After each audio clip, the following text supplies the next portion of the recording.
And here we have our induction heater from China after almost 4 weeks. And as you can see, they spared absolutely no expense on packaging. Holy cow, I hope this thing's in one piece. We'll find out here shortly. Alright, got our hands on a pair of scissors. Let's see what we can do.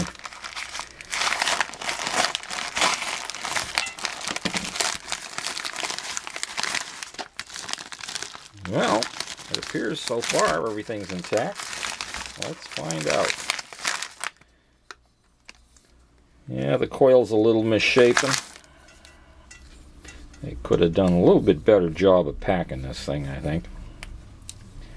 But, not as bad as it could have been, I suppose. And boy, that's a tiny little guy compared to the one I put together, Homebrew. Let's see what we got.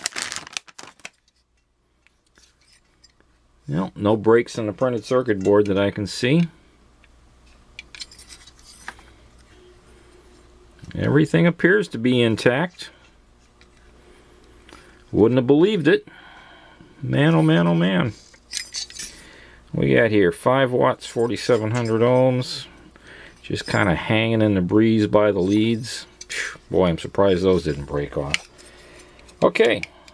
Yeah, what do we got going on here?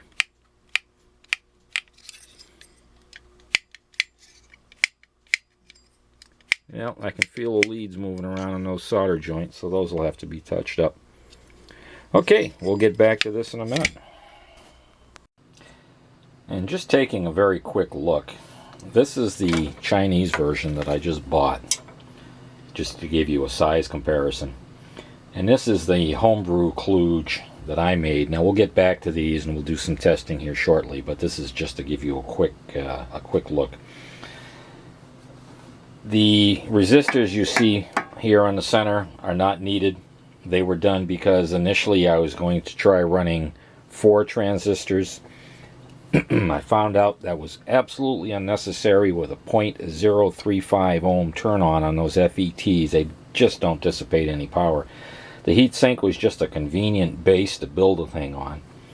We have a scrap microwave oven RF choke, line filter, if you will, to just to keep the AC out of the power supply. That probably isn't needed either. It isn't on the Chinese version. Mine uses a slightly different configuration. I've got 2 coils. Mine has a center tap coil, and I'll put up the schematics here shortly. You can see the difference versus the Chinese version, which just has a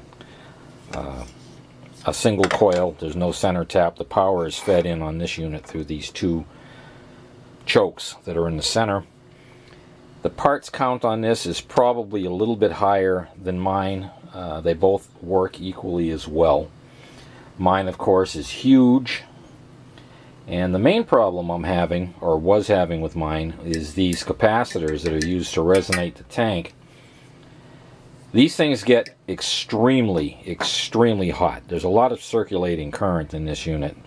These are Russian-made feed-through capacitors, and they're rated for 20 amps feed-through, but they're not rated for RF service. They just happen to be the beefiest capacitors I had laying around in the right capacitance range, and they get bloody hot, and they're not going to last long. Whereas these capacitors that they have here evidently are fairly good RF rated capacitors, because so far I haven't even gotten them warm. The coil gets real hot, as does mine.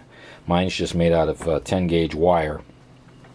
This is about 3/16 diameter tubing, and I'll be getting a pump to run a pump through there. I only feed this thing with about 30 volts. It'll handle about 50. Actually, it's 30 volts open load. I'm going to have to check here when we get testing to see what it is under load, what it drops down to. About 300 watts input is what I'm running into both of them. And what these are going to be for at some point is a solder pot, a quick recovery or a quick warm-up solder pot. So when I want to do some coaxial cables, RG8 type, actually 9913F, I'll be able to very quickly tin up the braid And I'll do another video on how I build cables at some time. I find it very effective. But for now, we'll take a look at some of the paperwork. And this shot right here, this is who I purchased this from. It's an outfit in Hong Kong. And it turns out I could buy this whole unit for less money than I could buy parts to build or rebuild mine correctly. By the time I got through buying copper tubing, finding RF rated capacitors, building an enclosure. Actually, I could have left it open frame like it is, but it was going to end up costing me more than the $31 or so that I paid for the Chinese one. And if you take a look at the schematic here, you can see mine is the conventional center tapped coil. You can find this schematic anywhere. I'm giving credit to the guy who drew the schematic, but he's just redrawn an existing one. And then we take a look at the schematic that represents the Chinese unit. Now, this is not the schematic of the Chinese unit. This is a schematic that somebody has redrawn and put their name on the drawing, but it's the same configuration. The Chinese unit only has 6 capacitors instead of the multitude you see on this drawing. And the reason I'm using it is you can see it's fed through the 2 chokes, and if you redraw that a little bit, you'll see it's nothing but the center tap configuration using the 2 chokes. They keep the RF off the DC line and just feed the DC to the transistors, which do the switching. Now take a look at this page and pay close attention to the line number 9. And I'm going to let you pause this thing and take a look at that.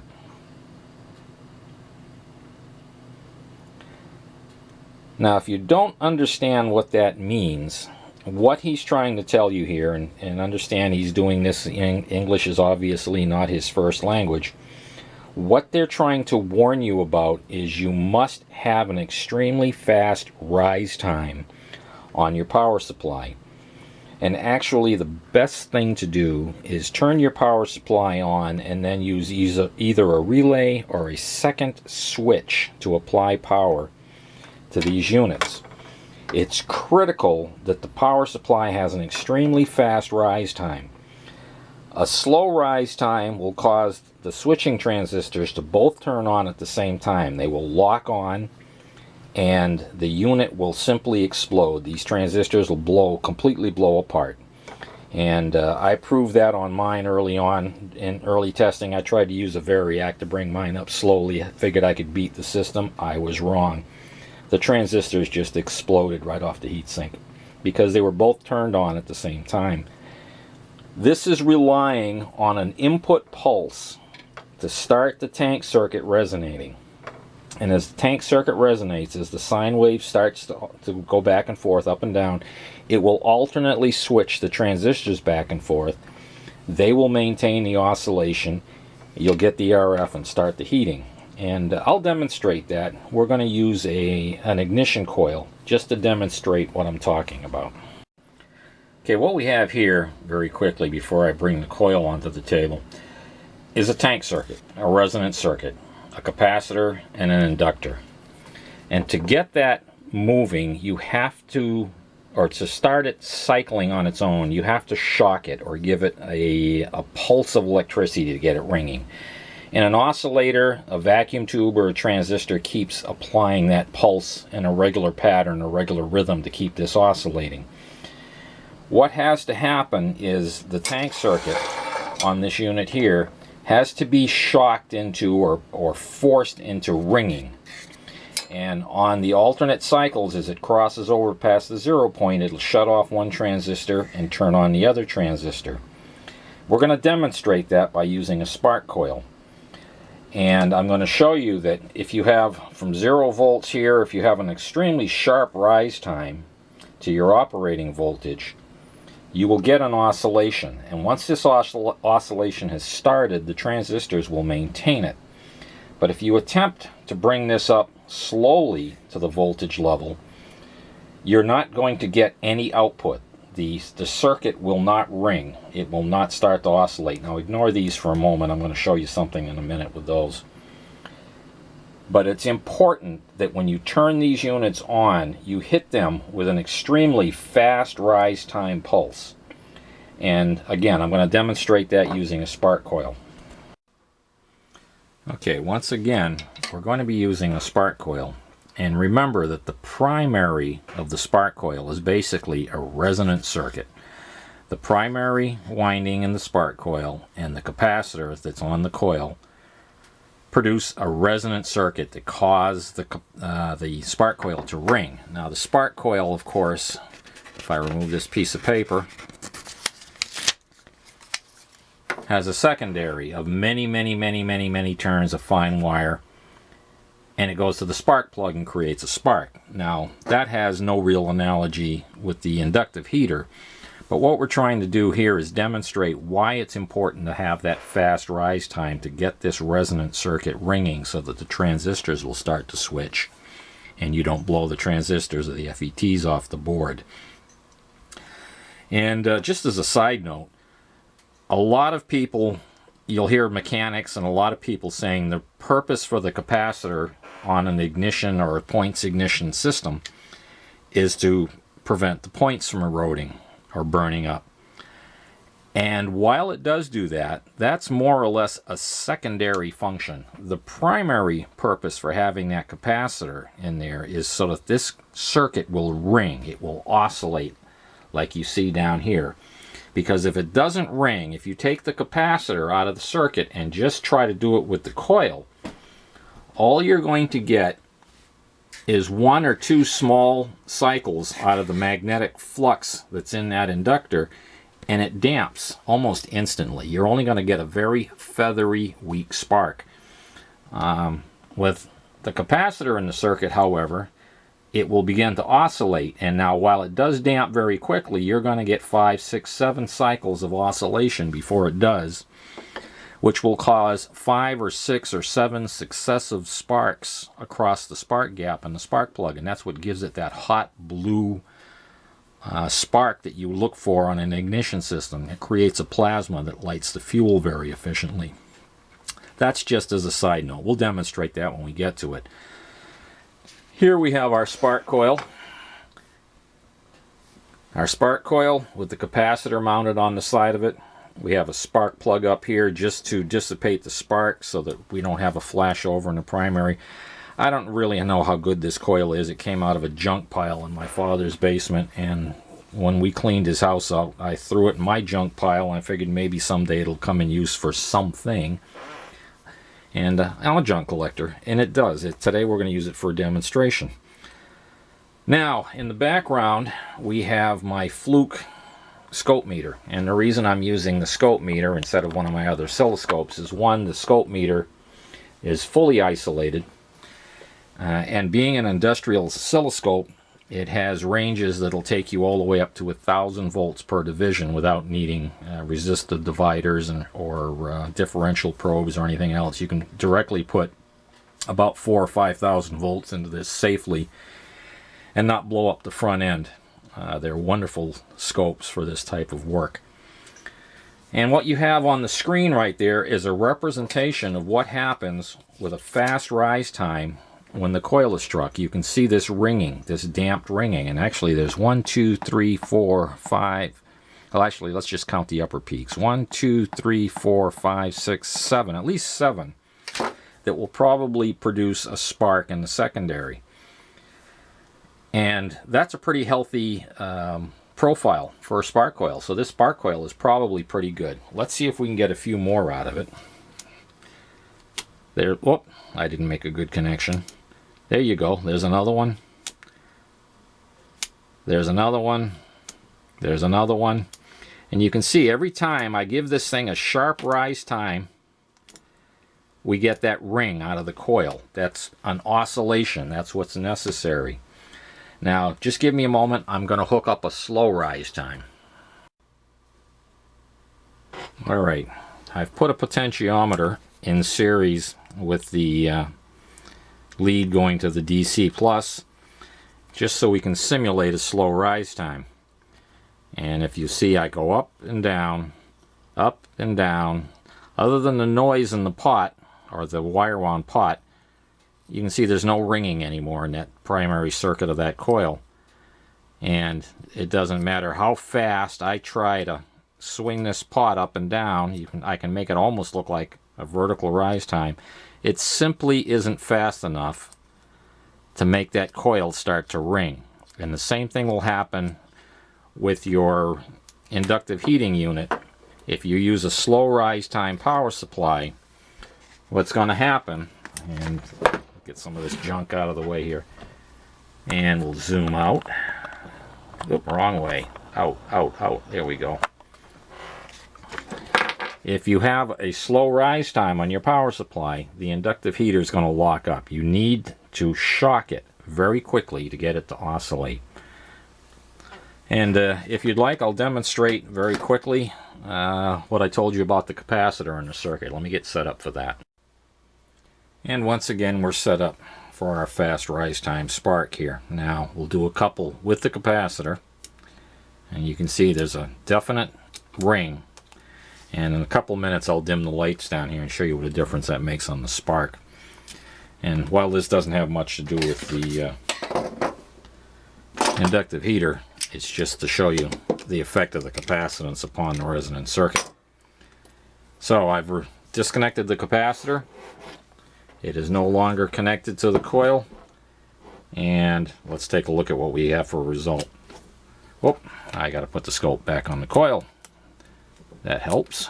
There we go. You can see, while there's some kind of ringing happening there, it is nowhere near as energetic as what we had with the capacitor in the circuit. And in fact, a lot of that is probably due just to the capacitance of the test lead going to the scope. We have certainly lost it, and I'll show you the effect that it has on the spark here. I'll have to dim the lights to do that, and I hope the camera can catch it. And just to show you it's the capacitor, we'll hook the capacitor back up, and I'm sorry this is out of the shot, but I'm trying to do three things at the same time here. And there, we have our nice oscillation back, and most of those are just me being, there it is, and again, and again. Now let's dim the lights down and show you the difference. Okay, we have the lights dimmed down considerably, and we'll take a look at the spark. I hope that's showing up on the camera. Yes, it is. You can see there's a fairly hot spark across that spark plug. Let's try to get it in closer here. That's with the capacitor in place. Now we'll take the capacitor out.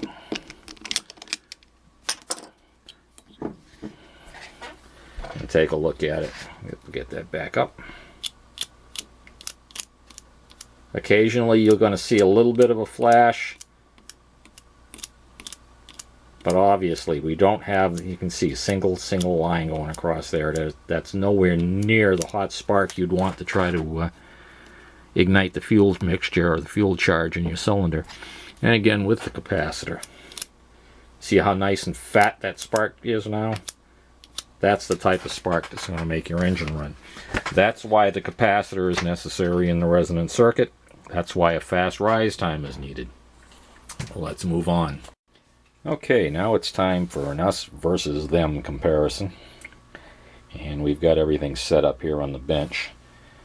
Over here on the right hand side we have a voltmeter set up, and right now it's sitting open voltage about 37 volts. Now that's going to drop under load a few volts because this is an unregulated supply. We have an amp meter set up with a maximum current of 12 amperes or maximum range of 12 amps on it, and I know this is going to run around 11 amps, so it'll be fine. We have a sheetrock screw sitting in the middle of our coil down here that we're going to try to heat up. Over here we have a power supply that was being thrown away or discarded at one of my last jobs. This transformer is capable of, you can run series or parallel, it's got two secondaries. 56 volts at roughly 25 amperes. And if you put them in parallel, Of course, it's 28 volts in excess of 56 amperes. And I presently have them in parallel. The unit is rated for 53 absolute maximum. I don't need full power on this. I'm just going to be melting solder with it, not melting steel. My crucibles aren't in yet, or I'd do a demonstration of that. I'll do another video on making the solder pot once I find a temperature controller and so on. Down here on the bench we have a relay, and I'm just going to manually actuate that relay. That's just so I have a very sharp rise time going into the unit and my transistors won't lock up. So let's come back over here and see what happens. I'm going to have to try to sneak around behind the camera here. Hang on. Okay, it's pretty close quarters down here in the lab. I'm on the other side of the camera now.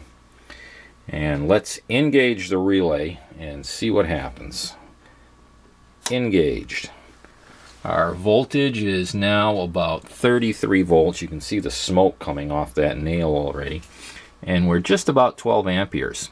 And looking at the scope, I've got 208 kilohertz.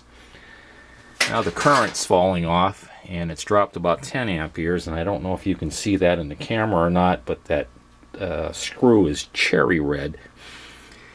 And it's tapered off. The amount of energy going in just about equals the amount coming out at this point. I'm going to release the relay. So that's what, 10 amperes continuous at 33 volts. Actually, it was probably closer to, well, let's take a look exactly where it was. Okay, I got a good look at the scale. It was at 10 amperes and 33 volts. So that's 330 watts input. And that's going to be more than enough to keep my solder molten. In fact, I'm going to have to throttle that back and control it, or it'll overheat in the pot and quickly oxidize. Now, those capacitors are pretty toasty. I can keep my hand on them at this point, but they are definitely overheated or on their way to it. And that coil is pretty toasty. It hasn't discolored the copper yet, but obviously it's not handling the circulating current. Because with 10 amps going in, this is number 10 wire, that should be good for 30 amperes. So that tells you that the fact that this is getting hot, we're probably 40, 50, maybe even 60 amps of circulating current in that secondary. I haven't done the math. I'd have to sit down and pull out the books and figure out how to do that. It's been a long time, but that's quite a bit of circulating current.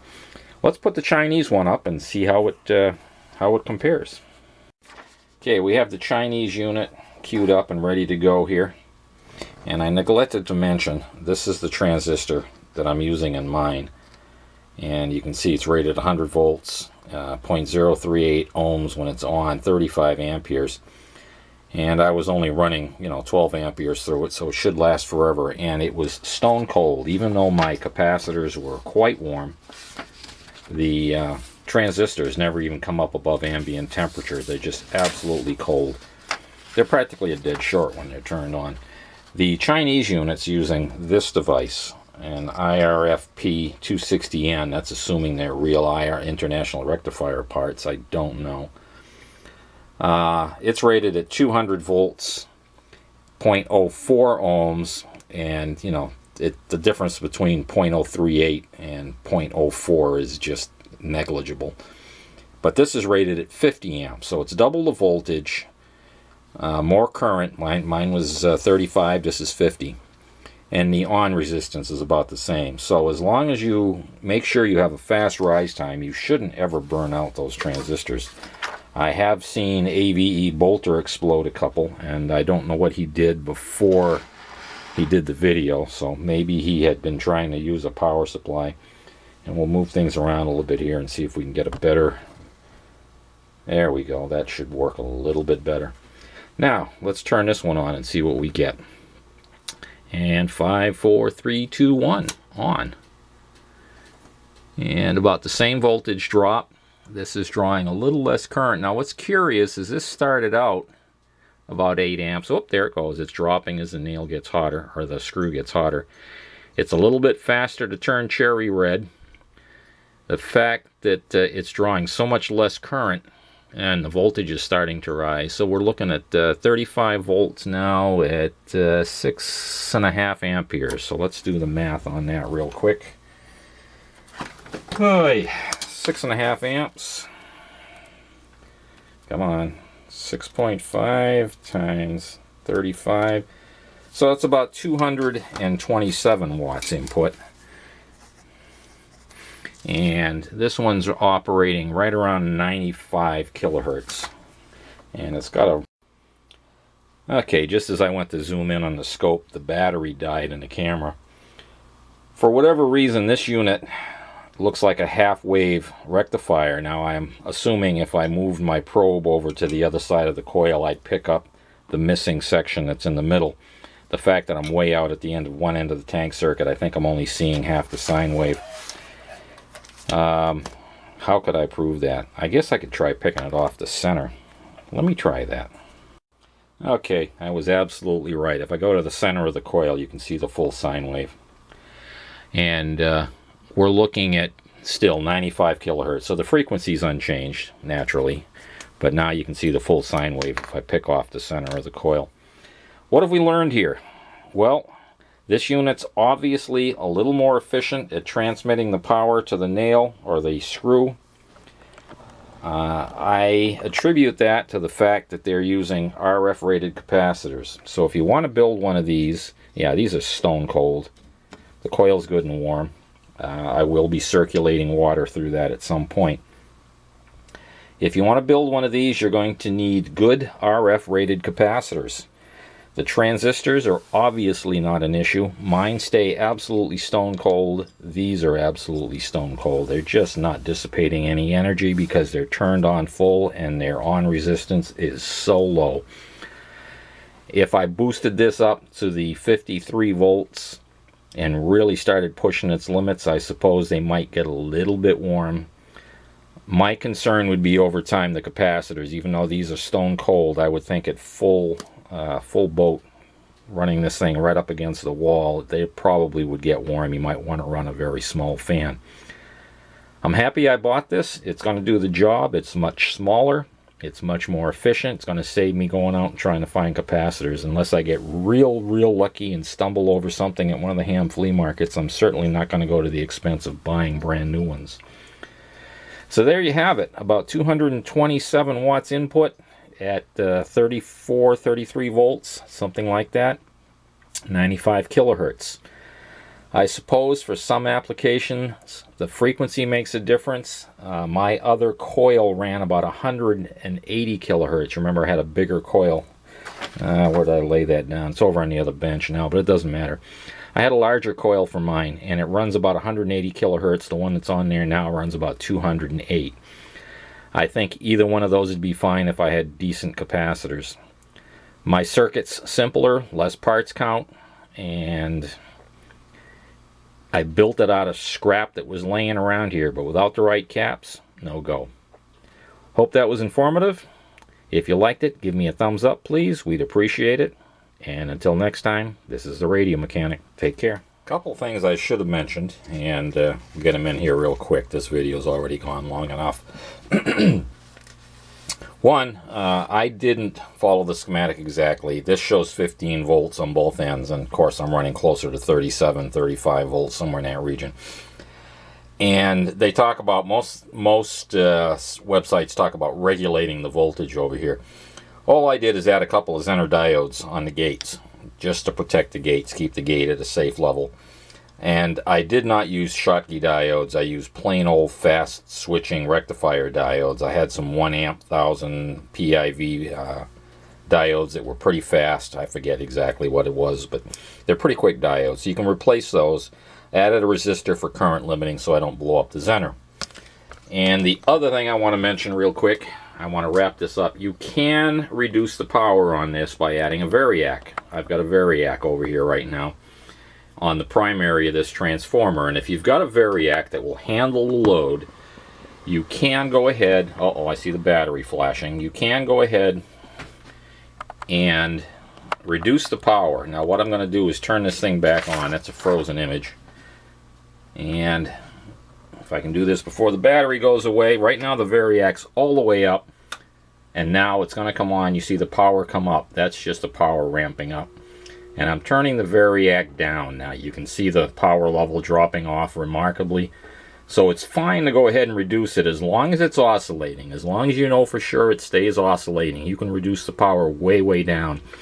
In fact, we're down now, let's see, that's only 1 amp of input. So we have reduced the power considerably, and then we'll bring it back up. So don't be afraid to do that. Make sure it starts, or when you restart, you start on full power. If you're using a variable voltage supply or a variac, just remember to turn it up before you turn it on. That's it.